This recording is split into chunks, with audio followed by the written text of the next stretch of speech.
Start. सभापति महोदय, खेती के बाद उद्योग का हमारे देश के आर्थिक जीवन में बड़ा प्रमुख और महत्वपूर्ण स्थान है। स्वतंत्रता के बाद देश में बड़े बड़े और मौलिक उद्योग धंधे खड़े किए गए हैं, जिनकी बहुत आवश्यकता थी। उस दिशा में अच्छा प्रयास किया गया है और उसमें बड़ी सफलता भी मिली है।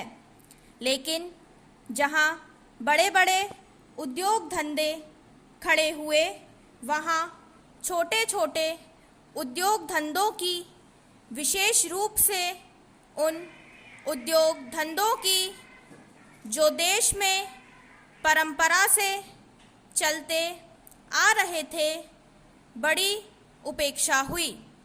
बहुत से उद्योग धंधे अपने पुराने ढंग से चले आ रहे हैं, उनमें कोई नया परिवर्तन नहीं लाया जा सकता है, उनका कोई विकास नहीं हो सकता है।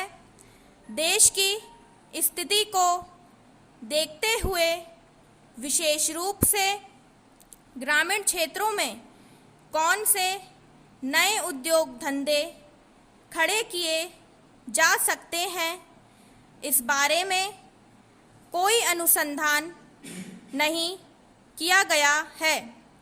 खादी और ग्राम उद्योग स्थापित किया गया और उसने खादी और कुछ ग्रामीण उद्योग धंधों को लिया, लेकिन उसकी भी कुछ सीमाएं हैं। पैराचेंज। बहुत से उद्योग धंधे ऐसे हैं जिनको प्रोत्साहन दिया जाना चाहिए था, लेकिन प्रोत्साहन देना तो दूर रहा, ऐसी नीति अपनाई गई कि उनके काम में बाधा पैदा हुई और उनमें बहुत से टूट गए। इसका परिणाम यह हुआ है कि एक तरफ तो हमने दिखाने के लिए बड़े बड़े कल कारखाने खड़े किए हैं, लेकिन दूसरी तरफ बेकारों की संख्या बढ़ती गई है। आज यह समस्या एक भीषण रूप में हमारे सामने आई है। यदि हम छोटे छोटे उद्योग धंधों को, विशेष रूप से कृषि से संबंधित उद्योग धंधों को बड़े बड़े शहरों में नहीं, दूर दूर ग्रामीण क्षेत्रों में नहीं फैलाते हैं, तो इसके दो दुष्परिणाम होंगे। एक तो उद्योगों का केंद्रीकरण होगा, दूसरा शहरों की जनसंख्या बढ़ेगी, जिससे अनेक जटिल समस्याएं पैदा होंगी।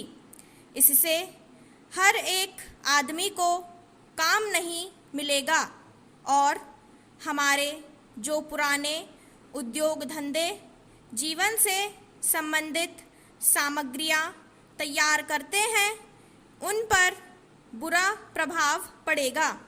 लेकिन सरकार की ऐसी नीति रही है कि उनमें से बहुत से उद्योग धंधे समाप्त होते जा रहे हैं, जिसका परिणाम यह है कि इस उद्योग में लगे हुए आदमी बेकार हो रहे हैं।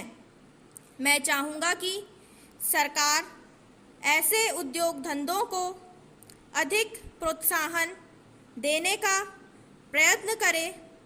इस प्रयत्न के लिए हम इस मौके पर सरकार का समर्थन देशभक्ति की भावनाओं से करते हैं। स्टॉप।